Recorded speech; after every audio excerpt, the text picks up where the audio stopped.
Ahora vamos a empezar a estudiar, esta tarde vamos a empezar a estudiar la lección 6 del mensaje de Hebreos, y el título es Jesús, el sacerdote fiel.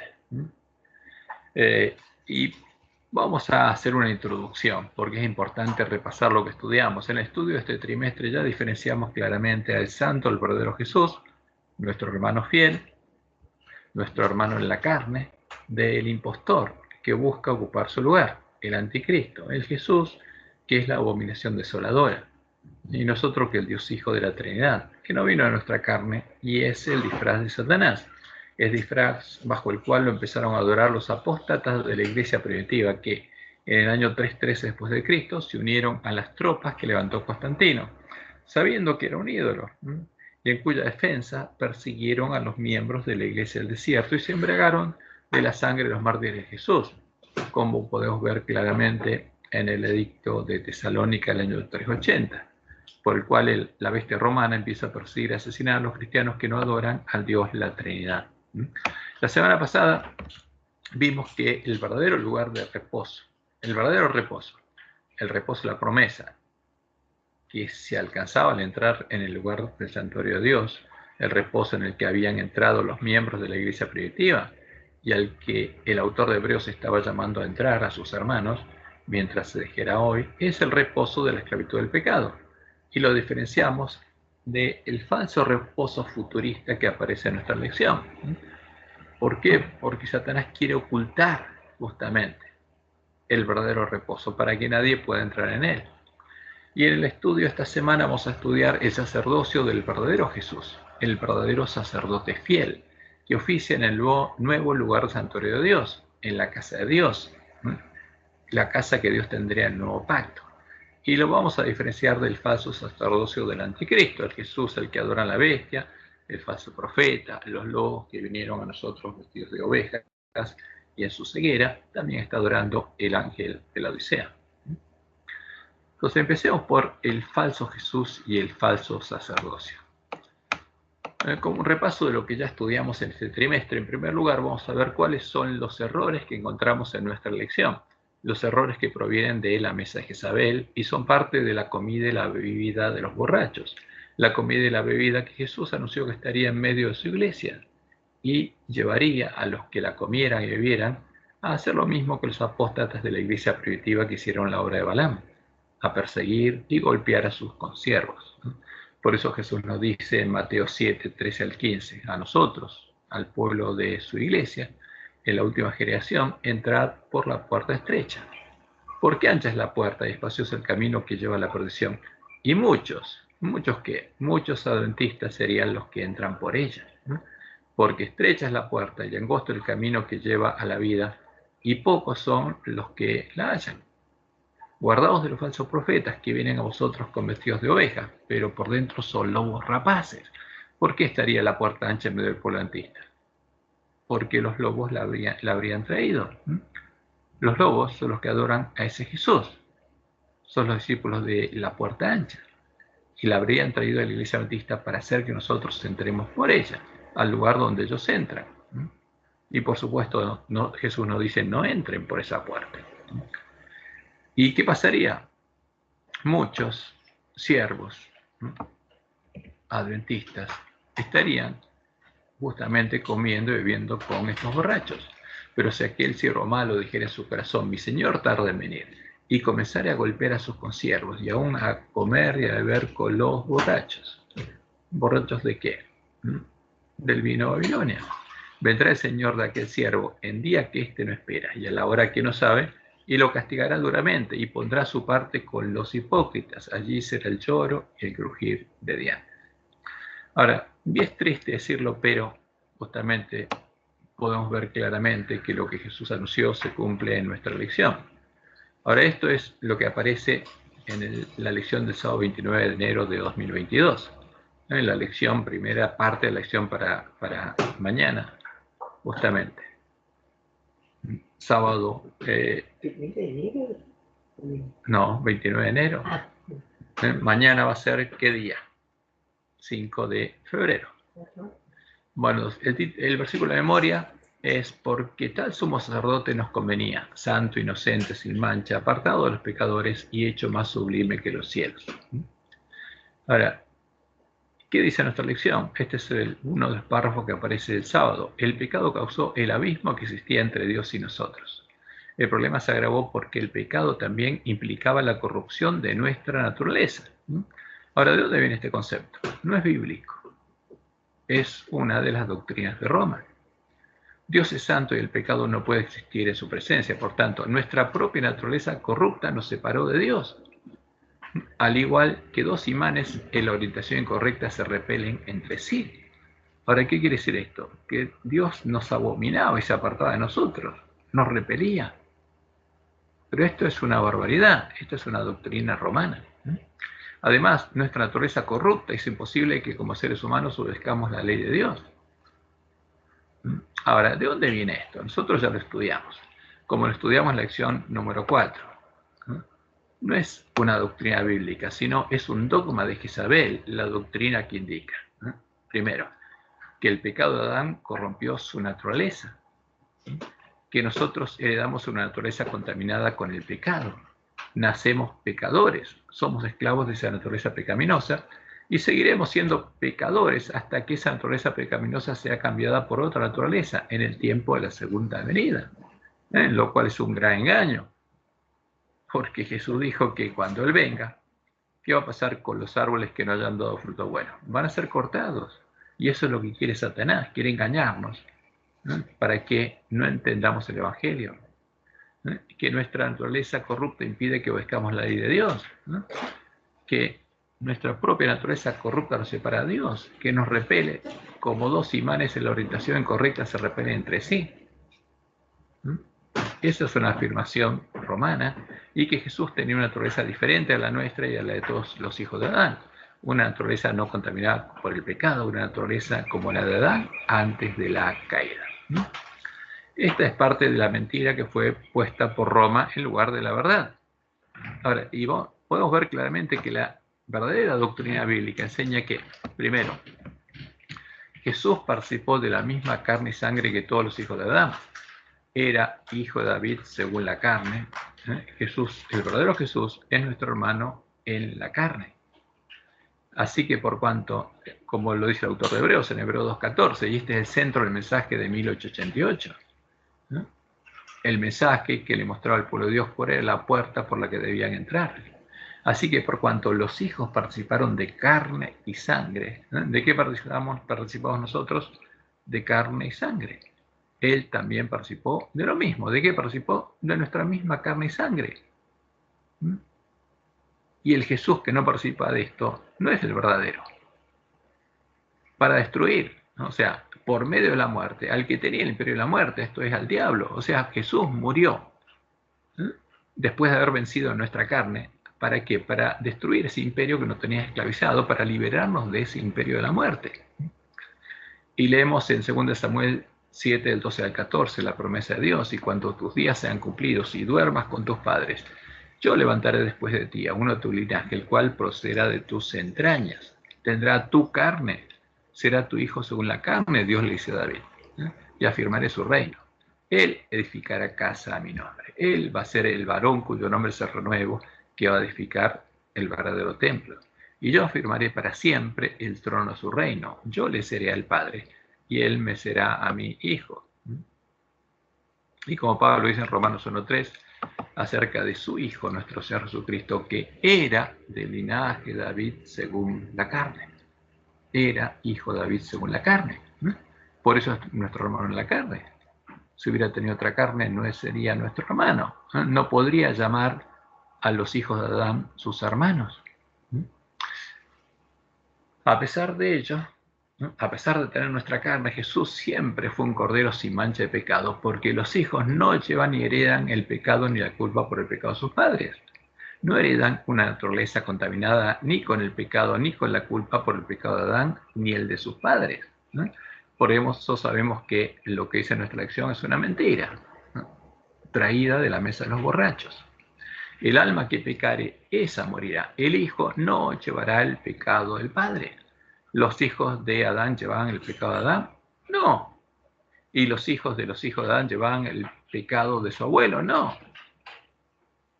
¿Y nosotros llevamos el pecado de Adán y el padre de todos nuestros antepasados? No, es una mentira. Dios es claro.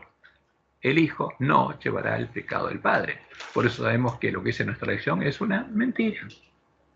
Que no sabemos si el que lo escribió cree que es verdad o no lo cree. O simplemente lo pone ahí porque es su trabajo ponerlo. Pero la palabra de Dios es clara. El verdadero Jesús tenía nuestra carne y él no llevaba el pecado de ninguno de sus antecesores. Como podemos ver en su genealogía, que hubo pecadores. Y David mismo fue un pecador. Y cometió pecados terribles. Pero Jesús no llevaba ni la culpa del pecado de Adán, ni la de David, pero tenía la carne de David. Y nosotros sabemos que Dios creó a Adán y a Eva a su imagen y semejanza moral, teniendo escrita su ley en su mente y en su corazón, la ley de amor que Dios tiene escrita en su mente y en su corazón, siendo árboles buenos que dan frutos buenos. Pero cuando Satanás les enseñó, y aquí está la verdadera naturaleza del pecado, cuando Satanás les enseñó a Adán y Eva la ciencia del bien y del mal, la ciencia que él había creado, la ciencia que Satanás tiene escrita en su mente y en su corazón, esa ciencia, ese conocimiento, la ley del pecado, no contaminó la naturaleza de la carne de Adán y Eva, sino contaminó el buen tesoro de su mente y su corazón. Y a partir de ese momento, el hombre es esclavo de la ley del pecado escrita en su mente y en su corazón. Es un árbol malo que da frutos malos y no puede dar frutos buenos. O sea, no puede cambiar lo que tiene escrito en la mente y el corazón.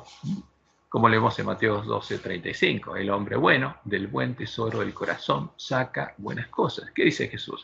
El problema está en el tesoro del corazón, no en la carne. Y el hombre malo, el mal tesoro, saca malas cosas. Y en Mateo 7:18 Jesús dice, no puede el buen árbol dar malos frutos, ni el árbol malo dar frutos buenos.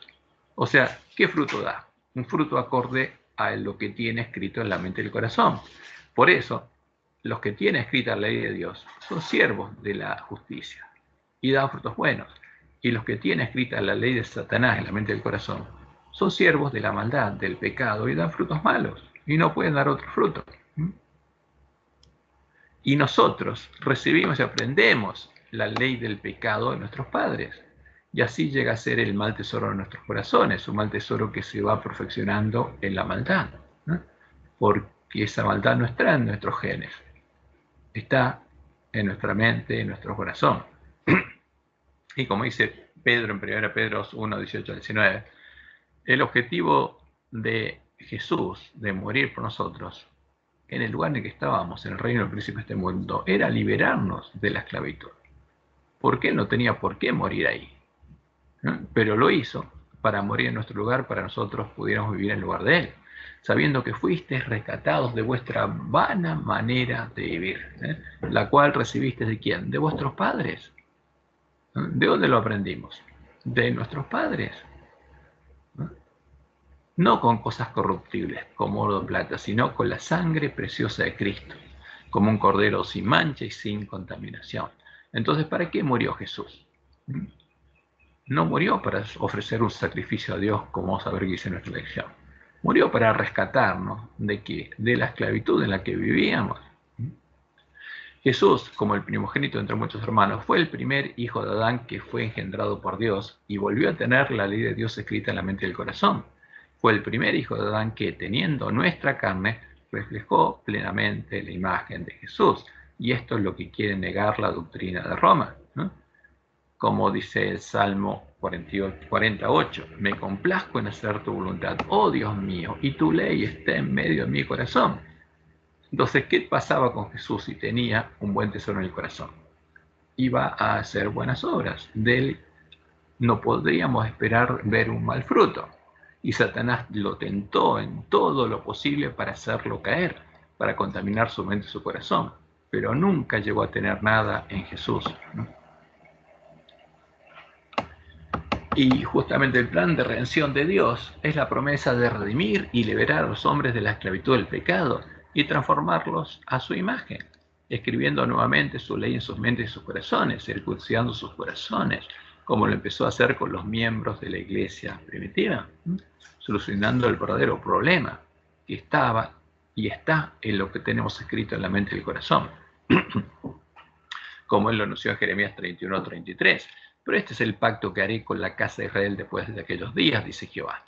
Daré mi ley en su mente y la escribiré en su corazón, y yo seré ellos por Dios y ellos me serán por pueblo. ¿Qué es lo que necesita el hombre? Que lo que perdió, el conocimiento que tiene Dios, el conocimiento de la ley que está escrita en la mente y el corazón de Dios, vuelva a estar en su mente y su corazón. Como indica el autor de Hebreos, esta es la obra que estaba haciendo Dios en los árboles malos que habían sido redimidos por precio de la esclavitud y servidumbre a la que estaban sometidos en el reino del príncipe de este mundo. Y habían entrado en su reposo, habían sido libertados de la esclavitud del pecado y habían reposado sus malas obras y sus malos caminos, por los que andaban como consecuencia del mal tesoro de sus corazones.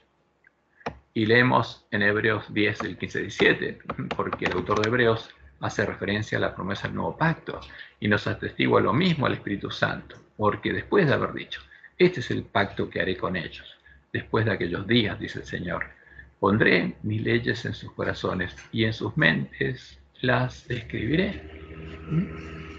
¿Cuál es la propuesta de Dios? ¿A qué se refiere el autor de Hebreos? A esto, esta es la promesa del Evangelio del Reino de Dios. Esto es lo que Dios estaba haciendo en los que habían entrado en su reposo. Y leemos en Hebreos 2, 14 al 15. Así que por cuanto los hijos participaron de carne y sangre, él también participó de ¿qué? De lo mismo. Para destruir por medio de la muerte ¿a quién? Al imperio de la muerte, al que tenía el imperio de la muerte, esto es al diablo, ¿no? En donde estaba sujeto el pueblo de Dios, y librar, ¿de dónde? Del imperio de la muerte, a los que, por el temor de la muerte, estaban durante toda la vida sujetos a servidumbre. Librarnos de la esclavitud del pecado. ¿Y cuándo? En forma inmediata. Como dice el autor de Hebreos en Hebreos 4:10, porque el que ha entrado en su reposo, también ha reposado sus obras como Dios de las ollas, ha reposado de las obras de un esclavo del pecado, como el pueblo de Israel reposó de la esclavitud de Egipto y de las obras que tenía que hacer como esclavos. Ahora, dice el autor de Hebreos, el que ha entrado en su reposo, reposó de sus malas obras, reposó de ser esclavo de la ley del pecado. Y lo interesante es que, contrariamente a lo que dice nuestra lección, ni la naturaleza de nuestra carne, ni las inmundicias de nuestra mente y nuestro corazón repelen al Dios que es amor, ya que, aún antes de redimirnos, Él mismo moraba en medio de su pueblo, en su tabernáculo, y perdonaba sus pecados y los cargaba sobre sí mismo. Y sería Él mismo el que, luego de redimirnos, vendría a morar a nosotros, y mientras nos guiara a andar por sus sendas, nos limpiaría y nos guardaría de todas nuestras inmundicias. Esas inmundicias no lo alejarían de nosotros. Como leemos en Isaías 43, de 23 al 25. ¿Qué pasaba cuando el pueblo de Dios iba al santuario en el tiempo de Israel? Dios los perdonaba y los limpiaba. ¿Y qué hacía Él? Cargaba los pecados de ellos. Por eso le dice, no me trajiste a mí los animales de tus holocaustos, ni a mí me honraste con tus sacrificios. No te hice servir con ofrendas, ni te hice fatigar con incienso. No compraste para mí caña aromática por dinero, ni me saciaste con la grosura de tus sacrificios. Los sacrificios no son para Dios, Él no exige sacrificios, ¿no? ¿Qué pasaba? Si no pusiste sobre mí la carga de tus pecados, me fatigaste con tus maldades. Yo soy el que borro tus rebeliones por amor de mí mismo, y no me acordaré de tus pecados. O sea, ¿qué hacía Dios? Le abría la puerta de su casa para que ellos vinieran y poder limpiarlos. ¿Y qué hacía Dios con los pecados? Los cargaba Él. ¿Los repelían porque eran pecadores? No, los llamaba. Y Él se hacía cargo de sus pecados. Los pecados quedaban sobre Él. Pusiste sobre mí la carga de tus pecados, porque este es el Dios verdadero. El otro es mal, es Moloch, ¿no? Y por eso Él anunció que cuando nos redimiera, abrió un camino por el cual Él estaría andando con nosotros. Decid a los de corazón apocado, esforzaos no temáis, y aquí que vuestro Dios viene con retribución, con pago. Dios mismo vendrá y os salvará. Entonces los ojos de los ciegos serán abiertos, y eso es una promesa para nosotros, y los oídos de los sordos se abrirán. Y habrá allí calzada y camino, y será llamado camino de santidad. No pasará inmundo por él, porque antes de entrar por ese camino tenemos que ser limpiados. Para eso está la fuente, sino que Él mismo estará con ellos. Entonces, ¿quién estaría con nosotros? Dios mismo. El que anduviere en este camino, por torpe que sea, no se extraviará. ¿Y qué haría Dios con nosotros? Con los que estamos contaminados por el pecado, con los panes con levadura. Esparciré sobre vosotros agua limpia y seréis limpiados. De todas vuestras inmundicias y de todos vuestros ídolos os limpiaré. ¿Nos repelería porque somos inmundos? No, Él nos quiere limpiar. Os daré corazón nuevo y pondré espíritu nuevo dentro de vosotros. Este es el nuevo hombre, una nueva mente y un nuevo corazón. Y quitaré de vuestra carne el corazón de piedra y os daré un corazón de carne. Y pondré dentro de vosotros mi espíritu. Yo voy a morar dentro de ustedes. Ustedes van a ser mi templo. Y haré, yo los voy a guiar en mis caminos. Y haré que andéis en mis estatutos y guardéis mis preceptos y los pongáis por obras. Voy a hacer que un árbol malo dé fruto bueno. Y mientras tanto, hasta que los transformo y los limpio, os guardaré de todas vuestras inmundicias. Y llamaré al trigo y lo multiplicaré y no os daré hambre. Esa es la hermosa promesa de Dios. Pero este Dios no tiene nada que ver con el de Roma. Este es el Dios verdadero. Como dice Pablo en Filipenses 2:13, porque Dios es el que en vosotros produce, así el querer como el hacer por su buena voluntad. Dios es el que está morando en ustedes.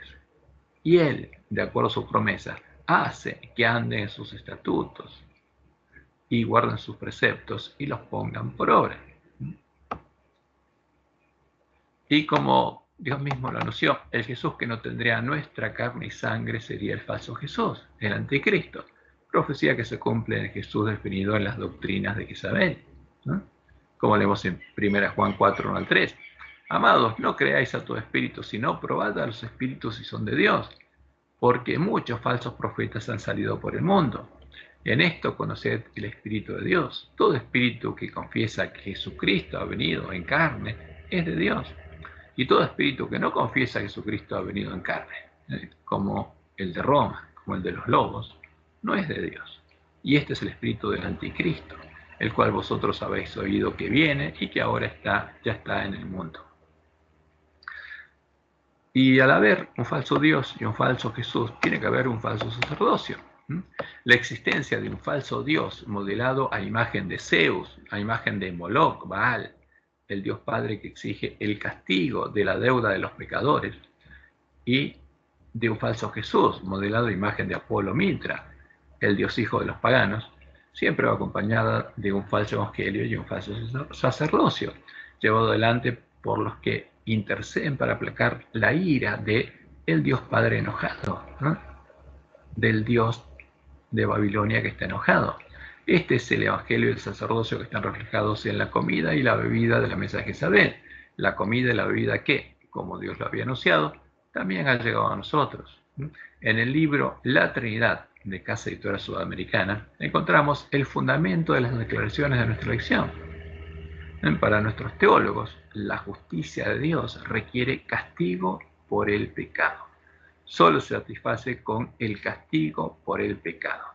Y sin que esa justicia divina fuera satisfecha con la muerte de Cristo, como castigo por el pecado, el Dios Padre de la Trinidad no podía ofrecer misericordia a los pecadores. Y uno lee esto y parece mentira, pero esto es lo que se le enseña al pueblo adventista. Libro de la Trinidad, página 256. El amor debe actuar de una forma que satisfaga completamente la justicia antes que Dios pueda ofrecer misericordia a los pecadores. O sea, ¿qué pasa? Este Dios no podía ofrecer misericordia antes que se hubiera satisfecho completamente la justicia. ¿Y cuál es esa justicia? El castigo, ¿no? Sin embargo, la pregunta crucial es, ¿necesitó morir Cristo para satisfacer los requerimientos de la amante justicia de Dios? ¿Con qué? Con la muerte. ¿Por qué? Porque necesitó morir Jesús, ¿no? Esa es la pregunta. ¿La amante justicia de Dios se satisfizo con la muerte de Jesús para satisfacer los requerimientos de la amante justicia de Dios? ¿Fue necesaria la satisfacción de la justicia divina? ¿No? Una exigencia necesaria del amor de Dios antes de poder ofrecer su misericordioso perdón a los pecadores. ¿No? ¿Y cuál es la respuesta de ellos? ¿Qué le enseñan ellos al pueblo adventista? Y terminan diciendo, nosotros insistimos que la amante justicia de Dios necesitaba ser satisfecha por la muerte de Cristo como un castigo por el pecado. ¿Qué pasó? Dios mató a Jesús y lo castigó por nuestro pecado. Eso es lo que dicen nuestros teólogos.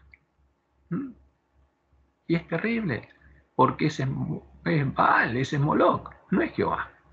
Como lo muestra la Enciclopedia Católica, esta es una descripción del Dios de Roma, la imagen de Moloch Baal, el destructor, el ángel del abismo, el creador de la maldad, la muerte, el dolor y el sufrimiento, el Dios que castiga el pecado en el limbo, el purgatorio, en el infierno, purifica con fuego y satisface su justicia con el sufrimiento y la muerte. Por lo cual el sufrimiento y la muerte son parte de su justicia. Él es el creador de eso. Son sus herramientas.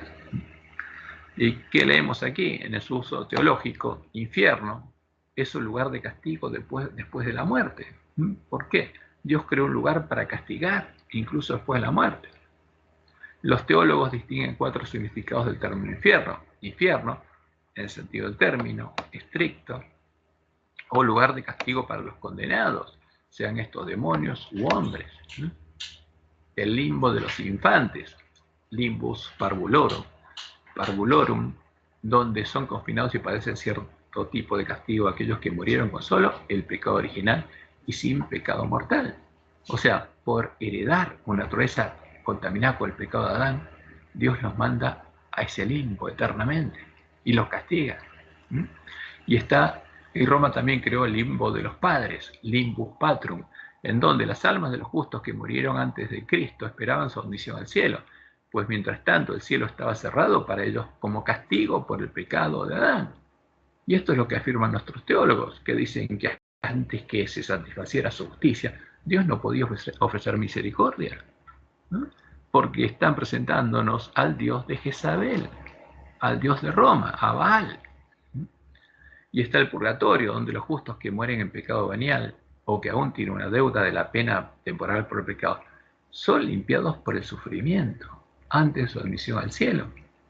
Ahora, ¿qué hace este Dios? Usa el sufrimiento,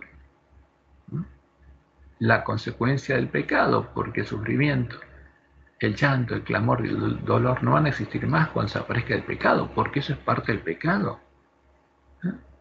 Entonces, ¿quién es este Dios? Es el creador del pecado. ¿Quién es? No es otro que Satanás mismo. Esta es la imagen de Satanás, a la que Roma llama Dios y Cristo. Y aquí están las imágenes de ese ángel con la balanza que Dios anunció que sería introducida en el tiempo de Ela, justamente cuando se abría el tercer sello y apareciera el tercer jinete del Apocalipsis. Y acá tenemos a ese Dios purificando con fuego, con el sufrimiento, y cuando el sufrimiento ya fue suficiente y las ropas del que está en el purgatorio están blancas, ahí, cuando ya pagó por sus pecados, los saca del horno. Por eso en este Dios no podemos encontrar gracia o perdón gratuito del pecado, porque exige el pago. En este Dios no hay misericordia hacia el pecador, porque cuando ya se satisfizo completamente la justicia y las ropas del pecador ya están blancas, porque ya fueron limpiados por el sufrimiento, o por la sangre de un sustituto que sufrió y dio su vida para pagarle su deuda a este Dios, el pecador ya necesita de su misericordia. Ahora, y este es el Dios que se presenta al pueblo adventista. Y en este Dios no hay amor, porque se satisface con el sufrimiento, haciéndole el mal al pecador. Este Dios es vencido por el mal. y para satisfacer su justicia creó el lugar de castigo para los pecadores, donde se cobrará su deuda haciéndolo sufrir, porque es el padre de la maldad. Y esta es la razón por la cual en nuestra lección se hace tanto énfasis en los sufrimientos que padeció Jesús y lo calificaron para ofrecerse como una ofrenda de sacrificio ante el Padre, la ofrenda sustituta que satisface las demandas de la justicia de Dios. ¿Por qué? Porque ese sufrimiento es lo que requería la justicia de Dios. Eso dan a entender, porque están adorando a Baal. ¿Y qué dicen acá? Los sufrimientos, fíjense, los sufrimientos y la muerte de Jesús en la cruz son una parte esencial de su ministerio sacerdotal. Los sufrimientos no perfeccionaron a Jesús en el sentido de que haya mejorado moral o éticamente. Los sufrimientos no lo hicieron misericordioso. Al contrario, Jesús vino a esta tierra porque siempre fue misericordioso. Por eso tuvo compasión de nosotros. Entonces, ¿qué se presenta? A un Dios Padre sin misericordia y a un Dios Hijo bueno, misericordioso. Lo que Hebreos quiere decir es que fue a través de los sufrimientos. Fíjense, ¿por qué le dan tanta importancia a los sufrimientos? ¿Tiene importancia en el plan de Dios? Vamos a ver que no, de ninguna manera. Fue a través de los sufrimientos que la realidad del amor fraternal de Jesús, la autenticidad de su naturaleza humana y la profundidad de su sumisión como representante de la humanidad a la voluntad del Padre se expresaron y se revelaron verdaderamente. Fue perfeccionado en el sentido de que sus sufrimientos lo calificaron. Entonces, ¿cuándo fue calificado para ser sacerdote? ¿Cuándo pasó todos estos sufrimientos? Y esto es una cosa increíble. ¿Por qué? Porque con sus sufrimientos le pagó al Dios Padre. Por medio de sus sufrimientos se hizo justicia y satisfizo la justicia de este Dios Padre. Y sus sufrimientos los calificaron para ser nuestro sacerdote. Fue su vida de perfecta obediencia y luego su muerte en la cruz lo que constituye la ofrenda de sacrificio que Jesús presentó ante el Padre como nuestro sacerdote. Y esto es una cosa terrible, porque este Jesús ofrece sus sufrimientos y su muerte como sacrificio ante este Dios Padre. Porque supuestamente eso es lo que exige este Dios Padre para que su justicia sea satisfecha, como dicen nuestros teólogos en el libro de la Trinidad. Y esto es una abominación. A ver, que Jesús sufrió el castigo de Dios en nuestro lugar y nos redimió de caer en las manos de este Dios sin misericordia, porque si Él no sufrió el castigo de este Dios, lo sufriríamos nosotros. Es lo que queda reflejado en las imágenes que aparecen en nuestras lecciones acompañando a estas falsas enseñanzas, a estas falsas doctrinas, las doctrinas de Roma. Pues fíjense, Roma usa la imagen de Zeus y la llama Dios Padre. Y Zeus es el Dios del cielo que castiga echando rayos. Y ahí está el Dios Hijo, por eso una imagen aparece en el folleto de nuestra lección, interponiéndose entre ese Dios airado que tira el rayo y nosotros, y el rayo ¿dónde cae? En este Dios Hijo se pone ahí con los brazos abiertos como una cruz. Porque esa es la doctrina que se introdujo en nuestra iglesia, la doctrina de Jezabel. Ahora, ¿cuál es entonces el sacerdocio de este Jesús? Según esta doctrina, Jesús nos perdona de nuestros pecados. ¿Por qué? Porque el Dios Padre busca el castigo. Y para que seamos perdonados, Él tiene que sufrir por nosotros. O sea, Él ejerce misericordia y Él nos perdona. Y sufre el castigo por perdonarnos. Toma nuestro lugar y nos cubre de la vista de Dios. Dios ve a Jesús en vez de vernos nosotros, porque nos escondemos detrás de Jesús. Jesús se presenta ante el Padre y lleva nuestros pedidos de perdón junto con su sangre, mostrándole al Padre que Él ya pagó por nuestros pecados, que Él ya sufrió. Entonces Dios nos declara justos, declara que no tenemos deuda con su justicia. que ya fue satisfecha. ¿No? Esto es lo que supuestamente es el sacerdocio de Cristo. Y esta es la imagen que aparece en nuestra lección. Vemos a este Jesús intercediendo en la presencia del Padre, y atrás de él, las penumbras, escondido atrás de él, a un pecador. ¿Es esta la verdadera justicia de Dios? ¿Es esta la verdadera obra sacerdotal de Jesús? No, de ninguna manera. Todo esto fue creado en el tiempo de la apostasía, cuando Roma quitó el continuo y puso la abominación asoladora, indicando que Jesús delegó en el Papa y en los líderes de la Iglesia su autoridad para perdonar pecados y su obra de mediación sacerdotal ante el Padre. Porque eso es lo que justamente dice Roma. Esta es la doctrina de Roma. Y vamos a ver cuál es el verdadero sacerdocio de Jesús. ¿Se ofreció Jesús a Dios como una ofrenda de sacrificio? No. Las ofrendas no eran ofrecidas por un cordero, eran ofrecidas por un sacerdote, un padre de familia que llevaba su cordero al santuario o al altar que había edificado. Nunca un cordero se ofreció a sí mismo. ¿Quién fue el sacerdote que ofreció a Jesús como su cordero? Fue Jehová, nuestro Dios y Padre. Él ofreció su cordero en expiación por los pecados de todos sus hijos. No le fue ofrecido a él el cordero, él lo ofreció. Como dice Isaías 53:6, todos nosotros nos descargamos como ovejas, cada cual se apartó por su camino, mas Jehová cargó en él el pecado de todos nosotros. No es una ofrenda para Jehová, es una ofrenda de Jehová en favor nuestro. ¿Qué es lo que calificó a Jesús para llegar a ser el Cordero de Dios que quita el pecado del mundo? No fueron los sufrimientos que padeció, sino, cuando lo anunciaba la profecía, el ser Jehová, nuestro Dios, el Dios fuerte, el Padre eterno, hecho hombre, como Emmanuel, como el Hijo de David, para llegar a ser el macho cabrío sobre el que cae la suerte por Jehová. Y luego de vencer el pecado en nuestra carne, justamente lo calificó al llegar a ser un cordero adulto sin mancha, que por el gozo puesto delante de él, por amor a sus hermanos, decidió poner su vida por sus hermanos y morir en el lugar en el que ellos debían morir, para redimirlos de la esclavitud del pecado, no para pagarle a Dios. Para pagarle ¿a quién? Al que lo tenía esclavizados y redimirlos de esa esclavitud, para que ellos pudieran salir del reino de la muerte, entrar en el reino de Dios y vivir en el lugar en el que él vivía, como hijos de Dios y hermanos de Jesús. Como leemos en Isaías 53. Angustiado él y afligido, no abrió su boca, como cordero fue llevado al matadero, y como oveja delante de sus trasquiladores. ¿Se llevó al matadero o lo llevaron? Como cordero fue llevado al matadero, y como oveja delante de sus trasquiladores. Enmudeció y no abrió su boca.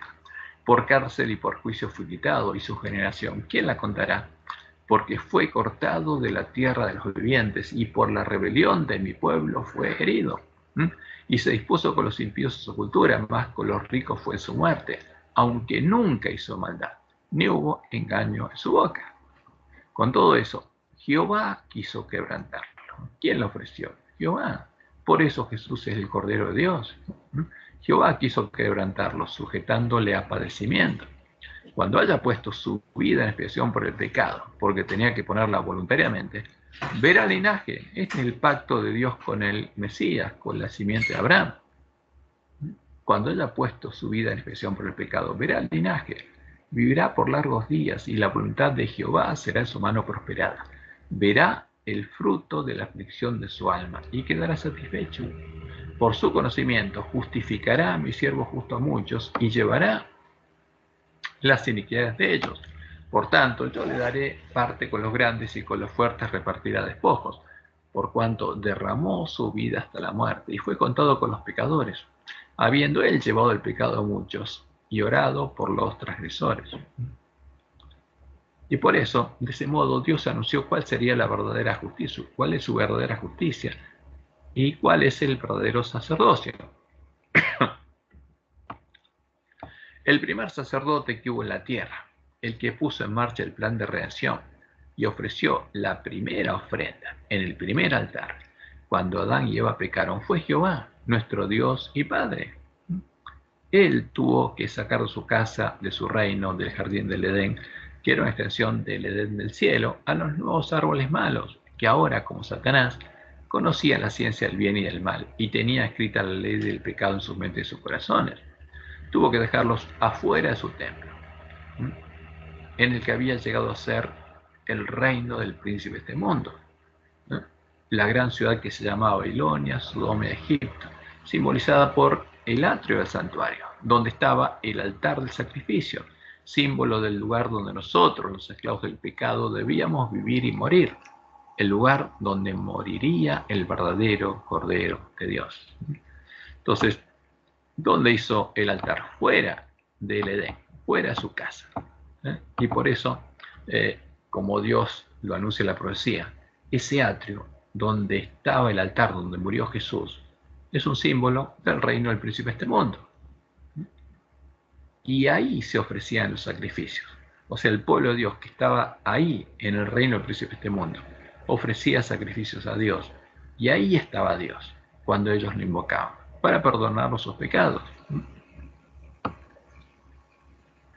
Frente a las puertas del Edén, Jehová edificó el primer altar, sacrificó sobre él a los primeros 2 corderos, confesando en ellos el pecado de sus hijos, y los vistió con sus pieles, para que ellos empezaran a entender que el plan de redención anunciaba que una víctima inocente, un cordero sin mancha, moriría en el lugar donde ellos debían morir, para que ellos pudieran vivir. ¿Qué pasó entonces con la deuda por el pecado de Adán y Eva? Jehová, nuestro Dios y Padre, con amor y misericordia, los justificó. Quitó de ellos la deuda por la culpa del pecado y la colocó sobre sí mismo, contaminándose con la culpa de sus pecados, como después lo haría con nuestros pecados. Eso es lo que Dios hizo con los pecadores. Él mismo cargó sus pecados para poder justificarlos y se hizo responsable de pagar por ellos. Como lo leímos y lo leemos de vuelta en Isaías 43, 23 al 25. ¿Qué le dice ahí? Pusiste sobre mí la carga de tus pecados, me fatigaste con tus maldades. Y eso es lo que Dios hizo con Adán y Eva, e hizo con Abel y quería hacer con Caín. Él perdonarlos, justificarlos y cargar sus pecados.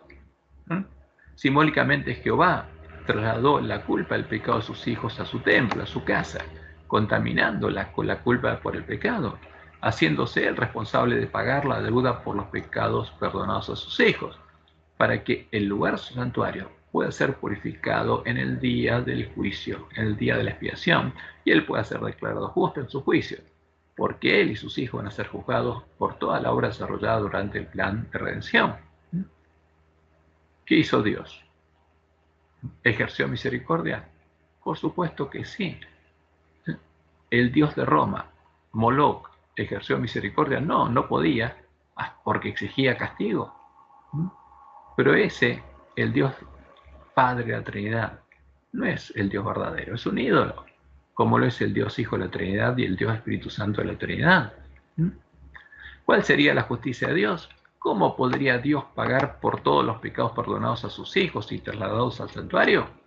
Solo con la sangre del cordero, que es el antitipo de el macho cabrío sobre el cual cae la suerte por Jehová, con cuya sangre el santuario sería purificado en el día de la expiación, el día del juicio a Dios y a los santos del Altísimo.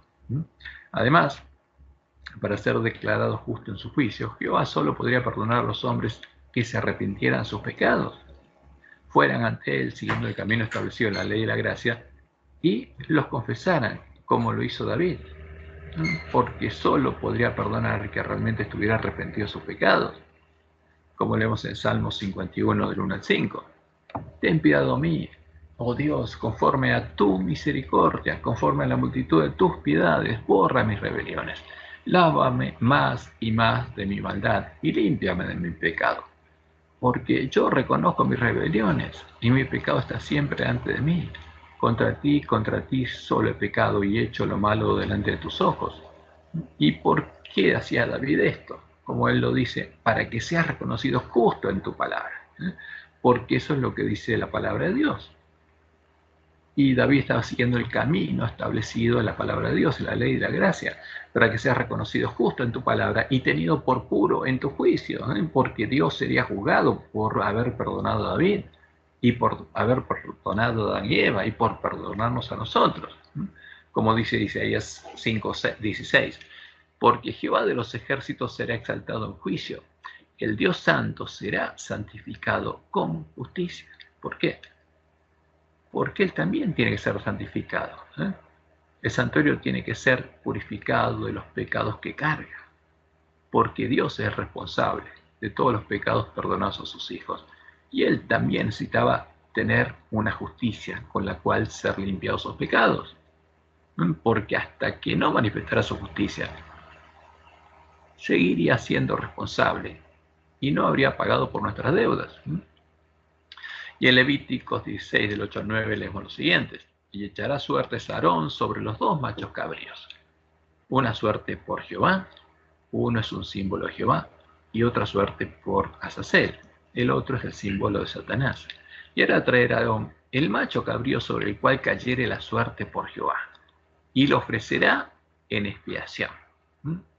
Entonces, ¿qué hace el sumo sacerdote? Ofrece el macho cabrío sobre el cual cayere la suerte por Jehová, sobre él confiesa los pecados del pueblo y lo ofrece en expiación por los pecados del pueblo. De vuelta vemos aquí que el macho cabrío no se ofrece a sí mismo, alguien lo ofrece, el sumo sacerdote. Ahora, para que existiera ese cordero sin mancha que simbolizaba a Jehová, sobre el cual caía la suerte por Jehová, y con cuya sangre el santuario puede ser purificado de todos los pecados perdonados por Dios a sus hijos, Dios mismo debería hacerse hombre, una oveja en todo semejante a sus hermanos, pero que no fuera esclava del pecado, una oveja que viviera en la presencia de Dios y fuera la piedra del ángulo de su templo. Y como hombre, después de hacerse hombre, debía vencer al pecado en nuestra carne, para seguir mereciendo vivir en la presencia de Dios. Entonces, si este cordero sin mancha, ¿no?, decidía tomar nuestro lugar en el reino del pecado y la muerte, y morir en el antitipo del altar del sacrificio, cargando nuestros pecados, Él nos redimiría de la esclavitud del pecado y nos daría el derecho de salir del reino de la muerte y entrar nuevamente al templo de Dios, a la casa de Dios, y vivir como Él vivía. Él llegaría a ser la justicia de Dios y nuestra justicia, porque con su sangre justamente pagaría nuestros pecados y con su sangre el santuario podría ser purificado y Dios declarado justo. Entonces, ese sacrificio no era para satisfacer el ansia de castigo que Dios tenía, porque Dios no es Baal, no es Moloch. ¿Era para qué? Para que Él pudiera llegar a ser justo nuevamente. Como dice la profecía en Jeremías 23, 5 al 6. Y aquí vienen días, dice Jehová, en que levantaré a David, renuevo justo, y reinará como rey, el cual será dichoso y hará juicio y justicia en la tierra. En sus días será salvo Judá, e Israel habitará confiado, y este será su nombre con el cual le llamará. ¿Quién es este renuevo? Es Jehová, porque sobre él cayó la suerte por Jehová. Le llamarán Jehová, justicia nuestra, porque Jehová sería nuestra justicia. Jehová era el que nos justificaba, y Jehová sería el que nos redimiría de la esclavitud del pecado. Y en Zacarías 3, del 8 al 9 leemos: escucha pues ahora, Josué, sumo sacerdote, tú y tus amigos que se sientan delante de ti, porque son varones simbólicos. He aquí yo traigo a mi siervo el renuevo. Porque he aquí aquella piedra que puse delante de Josué. Sobre esta única piedra hay 7 ojos. ¿Cuál es la roca que tiene 7 ojos? Hay una sola. No hay 2 ni hay 3, hay una sola. Jehová. Porque los 7 ojos son los 7 espíritus de Dios. He aquí, yo grabaré su escultura, dice Jehová a los ejércitos. Yo lo voy a perfeccionar. Y después quitaré el pecado de la tierra en un día. ¿Cómo? Cargando sobre él el pecado de todos nosotros. Y por eso Pablo en Romanos 3, del 21 al 26, indica que Jesús no es solamente nuestra justicia, sino es la justicia de Dios. Pero ahora, aparte de la ley, se ha manifestado la justicia de Dios, testificada por la ley y los profetas, la justicia de Dios por medio de la fe en Jesucristo, para todos los que creen en Él, porque no hay diferencia por cuanto todos pecaron y están destituidos de la gloria de Dios, siendo justificados gratuitamente por su gracia. ¿Cómo justifica Dios? Gratuitamente. ¿Desde cuándo? Desde Adán y Eva en adelante, gratuitamente. No pide nada a cambio, gratuitamente, siendo justificados gratuitamente por su gracia, mediante la redención que es en Cristo Jesús, a quien Dios puso como propiciación por medio de la fe en su sangre, para manifestar qué cosa, su justicia, la justicia de Dios, a causa de haber pasado por alto en su paciencia los pecados pasados. ¿Qué había hecho Dios? Había pasado por alto en su paciencia los pecados de su pueblo, por los había perdonado y los había cargado Él. Y ahora Él tenía que manifestar su justicia, con la mira de manifestar en este tiempo su justicia, a fin de que Él sea el justo y el que justifica al que es de la fe de Jesús. Porque con esta sangre, cuando Dios justifica al que es de la fe de Jesús, finalmente en el día de la expiación, esos pecados van a poder ser quitados del santuario. Los que Dios carga van a ser quitados de sus espaldas con la sangre del Cordero, y Él volverá a ser declarado justo. El Dios Santo será santificado con justicia.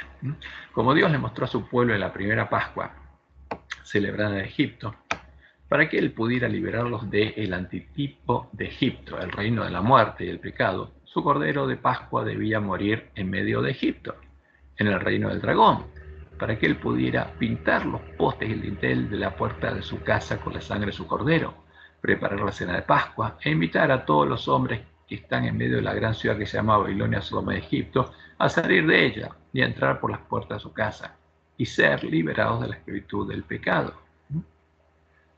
Y Jesús murió ¿dónde? En el mismo lugar donde estarían los cadáveres de los testigos, como Jesús lo anunció en Apocalipsis 11:8. Y sus cadáveres estarán en la plaza de la grande ciudad que en sentido espiritual se llama Sodoma y Egipto, donde también nuestro Señor fue crucificado.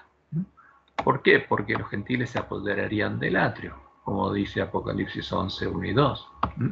Entonces, el atrio del templo ya era un símbolo del reino del príncipe de este mundo, y por eso Dios permitiría que los gentiles se apoderen del atrio, y ahí hagan sacrificio a sus dioses. Entonces, el atrio, que es un símbolo de Babilonia, Sodoma y Egipto, fue también el lugar donde, antes de ser liberado de la esclavitud de Egipto, el pueblo de Israel sacrificó el Cordero de Pascua. Y es también un símbolo del lugar donde moriría el verdadero Cordero de Dios. Y ahí se abriría el camino para que los que eran esclavos del pecado, del reino de la muerte, que estaban siempre en el atrio, pudieran salir de ahí y entrar a la casa de Dios, entrar en Canaán, entrar en el reino de Dios. ¿Cuál es el destino de los hijos de Dios, de los que entran en su reino, en el lugar de su santuario, por la puerta estrecha, empieza a recorrer el camino angosto que lleva a la vida? ¿Cuál es el destino? El de la mesa, los panes, la proposición, porque esa es la proposición de Dios. Simbólicamente, nuestro destino es ser transformados por Dios de panes cocidos con levadura en panes sin levadura, y ser puestos en la mesa de los panes, la proposición de Dios a su pueblo, como panes semejantes a Jesús, sin levadura y ungidos con aceite. Y en Juan 1, del 10 al 13, Juan nos dice lo siguiente. Nos dice que Jesús nos regaló esa posibilidad. En el mundo estaba, y el mundo por él fue hecho, porque él es Jehová, porque en 6 días hizo Jehová los cielos y la tierra, pero el mundo no le conoció. A los suyos vino, los suyos no le recibieron, mas a todos los que le recibieron. Por eso Jesús está a la puerta y llamando al ángel de la Odisea para que pueda oír su voz y recibirlo. Mas a todos los que le recibieron, a los que creen en su nombre, a los que creen que él es Jehová el Señor, les dio potestad de ser hechos hijos de Dios, los cuales no son engendrados de sangre, ni de voluntad de carne, ni de voluntad de varón, sino de Dios. Porque el que entra a la casa de Dios nace de Dios y empieza a recorrer el camino angosto que lleva a la vida. Y como dice Pablo en Romanos 8, 28 al 30, al final de ese camino, los hijos de Dios van a reflejar plenamente la imagen de Jesús. Y sabemos que a los que aman a Dios todas las cosas les ayudan a bien. Esto es a lo que los que conforme a su propósito son llamados. Porque a los que antes conoció también los predestinó para que fuesen hechos conforme a la imagen de su Hijo, para que sea el primogénito entre muchos hermanos. Porque ese es el objetivo de Dios. Y esa es la promesa al Mesías, que vería el linaje, vería el fruto de la aflicción de su alma y quedaría satisfecho. Y a los que predestinó, estos también llamó. Y a los que llamó, estos también justificó. Y a los que justificó, estos también glorificó. La Pascua, el día 14 del mes 1, era el día de preparación para el sábado especial, con el que comenzaba la semana de los panes y levadura. Después de morir, el cordero debía ser asado y preparado para ser comido esa noche con panes y levadura y hierbas amargas.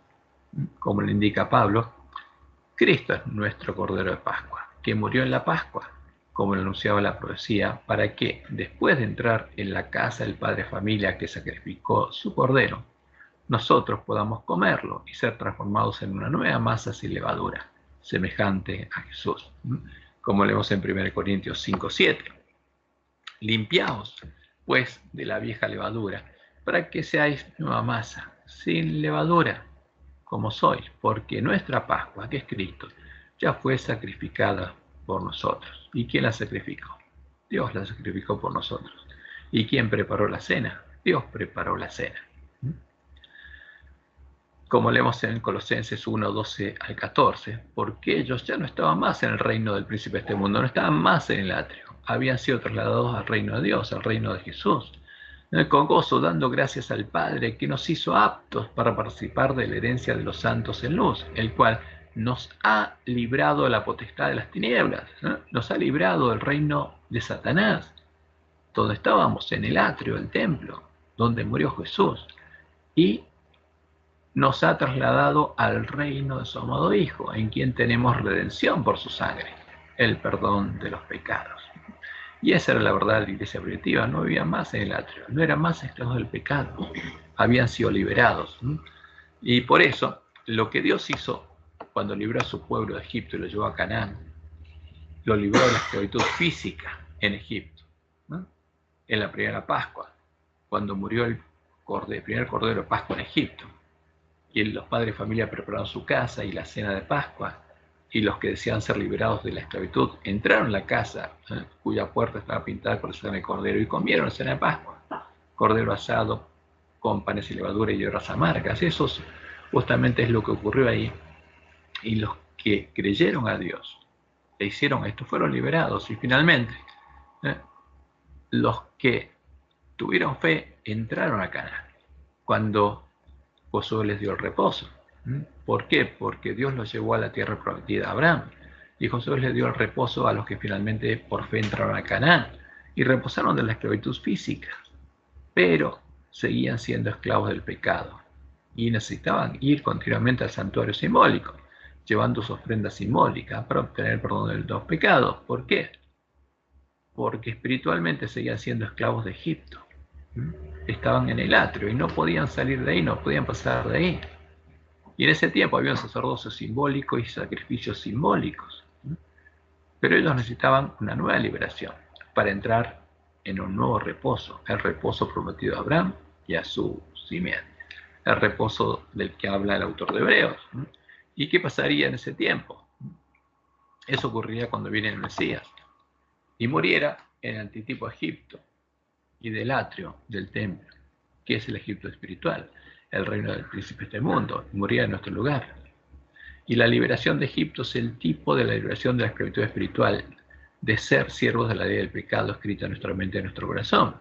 Y para poder ser liberados, primero debíamos ser redimidos del reino de la muerte, pagando el precio de nuestra redención.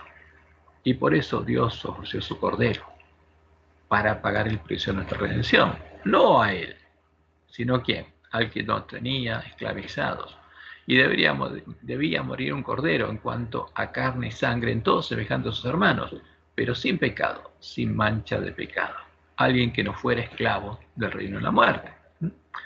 Y tenía que poner su vida para liberar a sus hermanos y morir en el lugar en el que debían morir sus hermanos, en el atrio, en el reino del príncipe de este mundo. Y entonces justamente se abrirían las puertas para la nueva Canaán, que es el reino de Dios, el nuevo lugar de su santuario, en el tiempo del nuevo pacto. Y el entrar a este lugar sería el reposo que nos daría el Mesías, ¿no? El reposo que queda para el pueblo de Dios.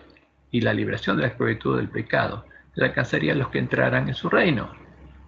Y los panes y levaduras son un símbolo de la obra de la nueva creación realizada por Dios en sus hijos, porque esa es la promesa de Dios, la provisión de Dios. Y el sacerdocio de Jesús, el continuo, es para la justificación de nuestros pecados, y lo hace estando sentado a la diestra de Dios. Y la otra obra que él tendría que hacer, y que nos atañe a nosotros, y como Jesús le dijo a Elena de Juan en visión, la entenderíamos los que esperaron pacientemente, ¿no? Es la obra que él haría en el día de la expiación y la purificación del santuario, que es el día de las bodas del Cordero. Ahora, la obra de intercesión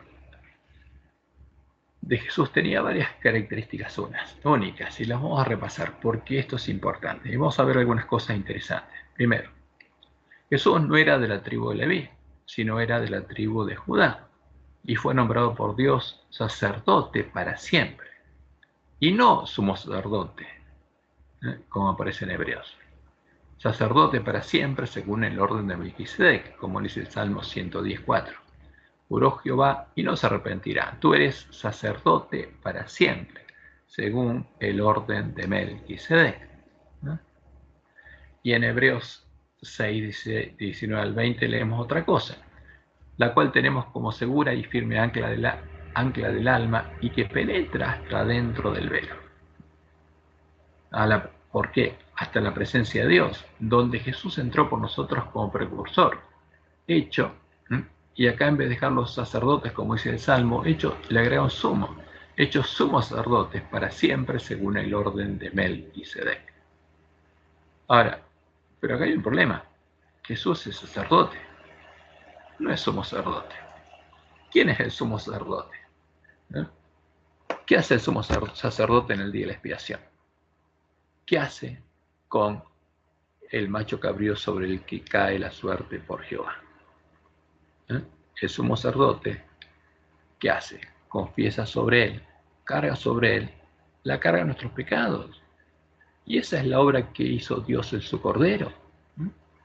Porque cuando Jesús murió tanto como el Cordero que moría para el perdón de nuestros pecados cada día durante el continuo, como el macho cabrío que muere en el día de la expiación. ¿Y quién carga en el Cordero los pecados? El sumo sacerdote. ¿Jesús se cargó los pecados sobre sí mismo? No. ¿Se ofreció a sí mismo? No. Jesús es el Cordero de Dios. Y Dios cargó en él el pecado de todos nosotros. Dios hizo la obra que hace el sumo sacerdote en el día de la expiación. Jesús es sacerdote para siempre, según el orden de Melquisedec, como dice la Escritura, para oficiar el continuo a favor nuestro como sacerdote, porque él hace la obra que hacían los sacerdotes. ¿Y dónde la hace? En el nuevo lugar santuario de Dios, porque él está sentado a la diestra de Dios y ejerce el continuo. Esa es la obra de Jesús, el consejo de paz. Y el segundo tema interesante es que Melquisedec no era un hombre, no era un rey sacerdote cananeo, como indican los autores de nuestra lección, ya que no tenía padre, ni madre, ni genealogía, ni principio, ni fin de días. ¿Quién es el único que puede tener estas características? Jehová, el Eterno, el único Dios verdadero. Y leemos en Hebreos capítulo 7, del 1 al 7.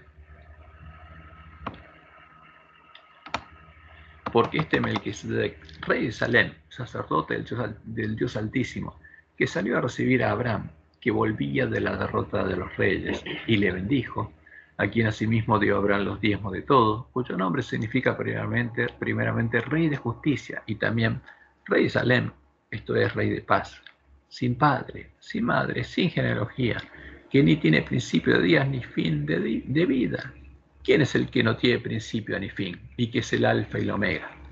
¿Mm? El principio y el fin es Jehová. ¿Quién era este? Justamente Melquisedec. Fue Dios mismo que se presentó ante Abraham como hombre, como en los bosques de Mamre se presentó como hombre también, y comió el asado que le preparó a Abraham. ¿Quién era? Era Dios mismo. Y Jesús fue nombrado sacerdote para siempre, según el orden de Melquisedec. Pero aquel cuya genealogía no es contada de entre ellos, tomó de Abraham los diezmos y bendijo al que tenía las promesas.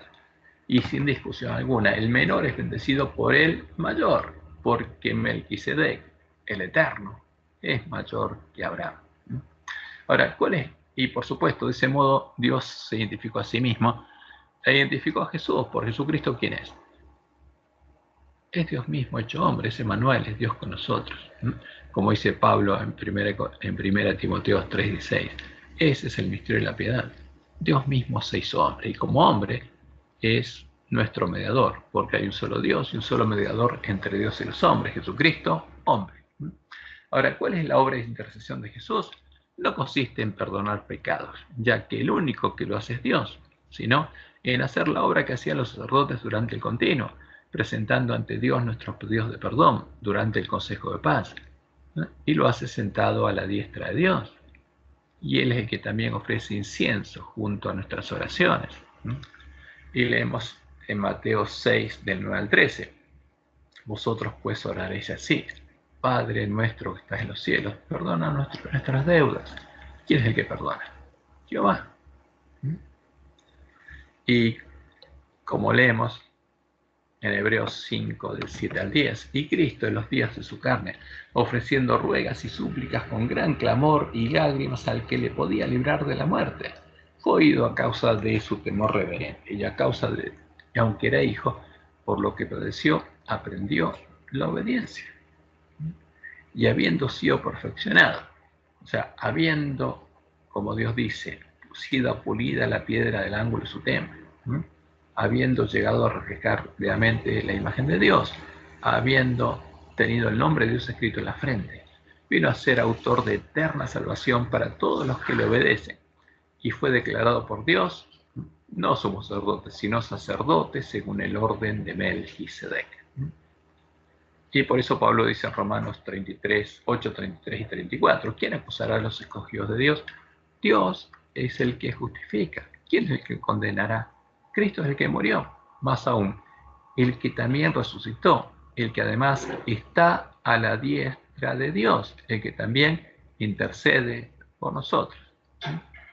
Porque hay un solo Dios, uno solo que perdona, y un solo mediador entre Dios y los hombres, un solo sacerdote, Jesucristo, hombre. ¿Cuál es el lugar de la intercesión de Jesús? Es el nuevo lugar santuario de Dios que él edificaría con piedras vivas. Y en el tiempo en el que el pueblo de Dios conocía la verdad, eran sus hermanos, los que habían salido del reino del dragón, del atrio, y habían entrado por la puerta estrecha al reino de Dios, a su casa, al lugar de su santuario.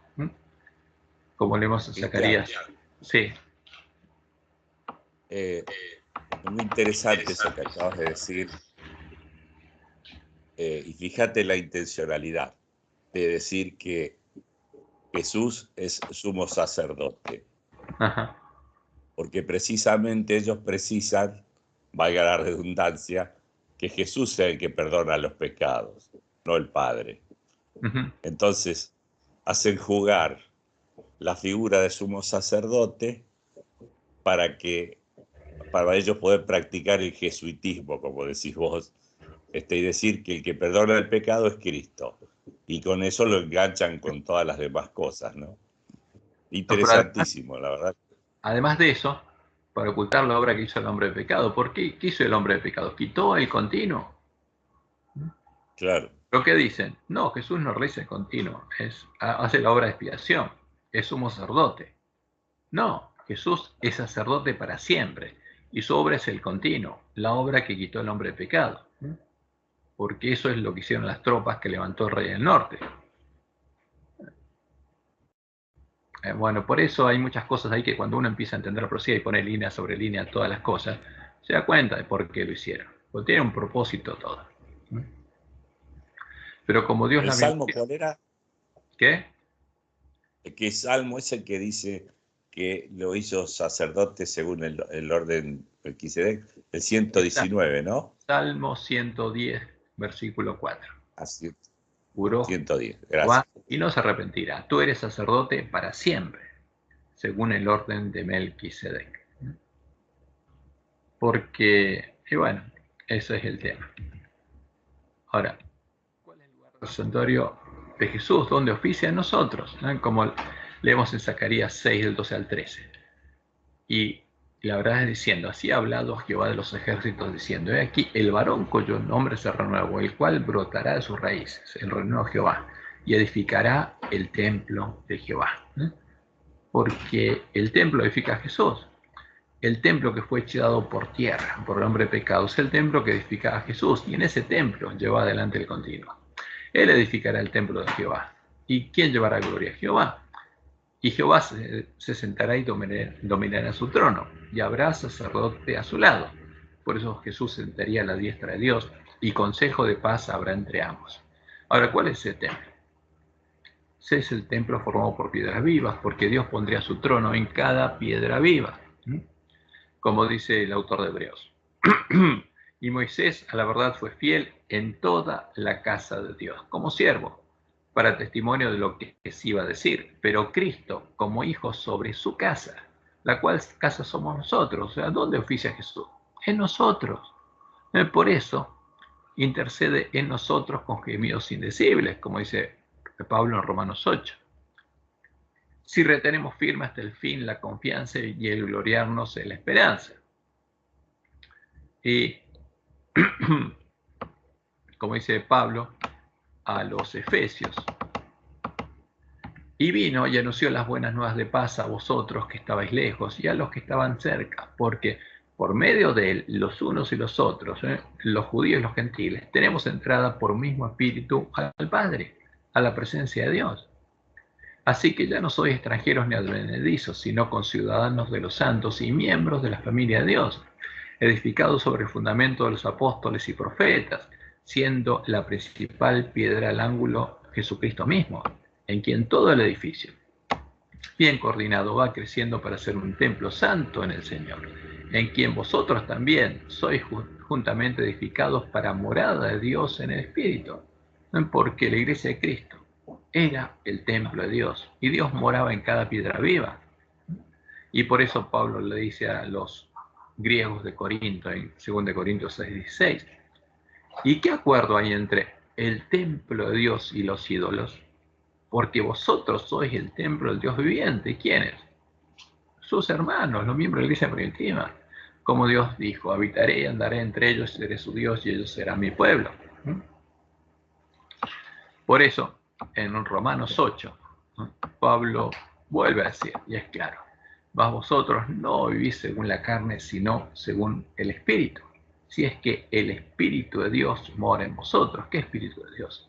El Espíritu de Dios que Juan vio simbólicamente en Apocalipsis 5.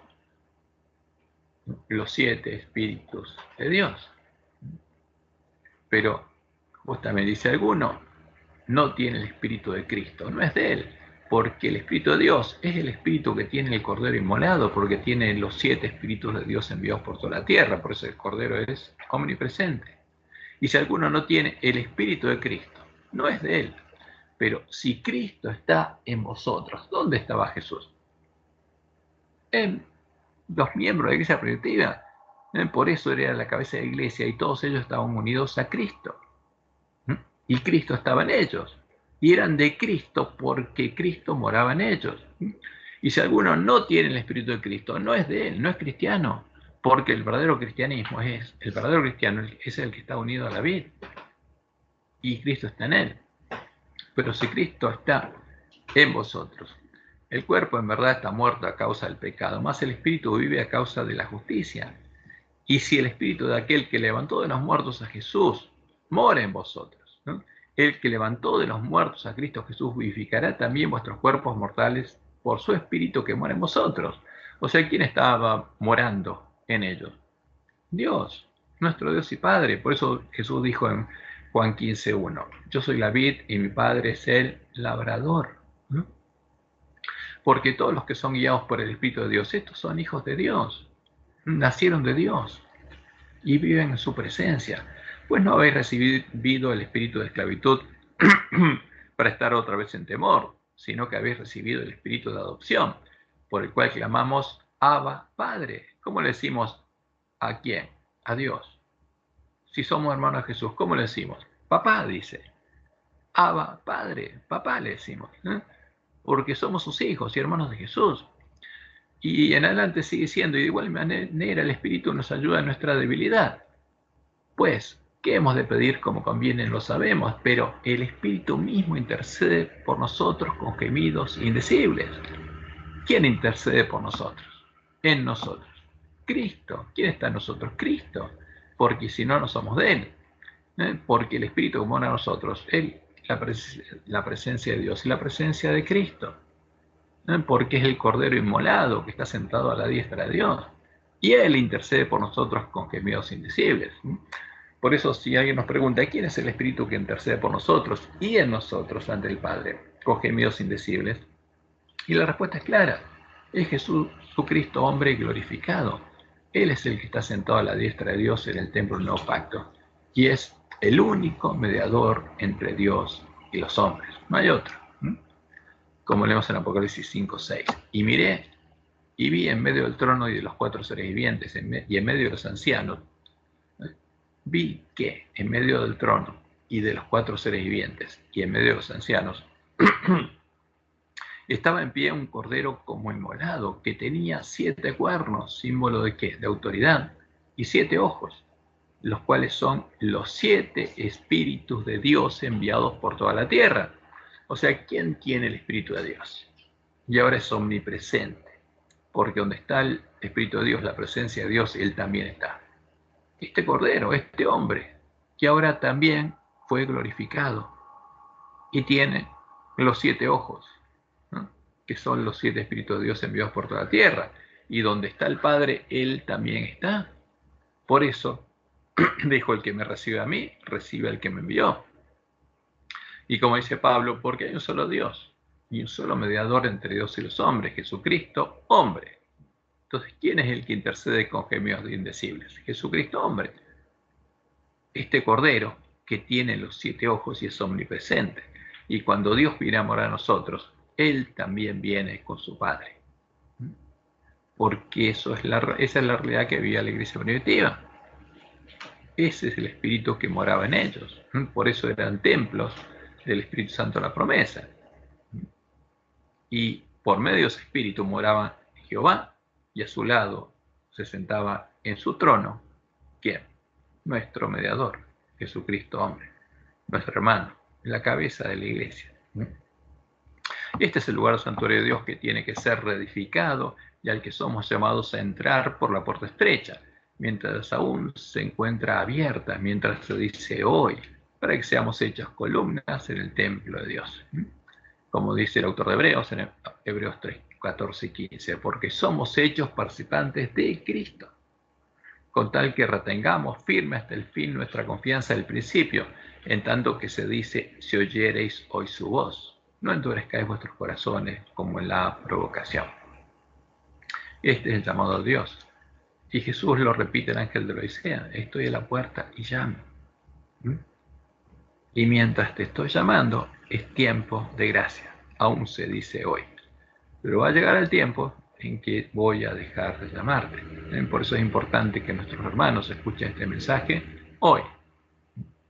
Y nuestra responsabilidad de darle el alimento a tiempo a nuestros hermanos. Que Jehová los bendiga y los guarde y los guíe a toda verdad y que tengan un hermoso y bendecido sábado.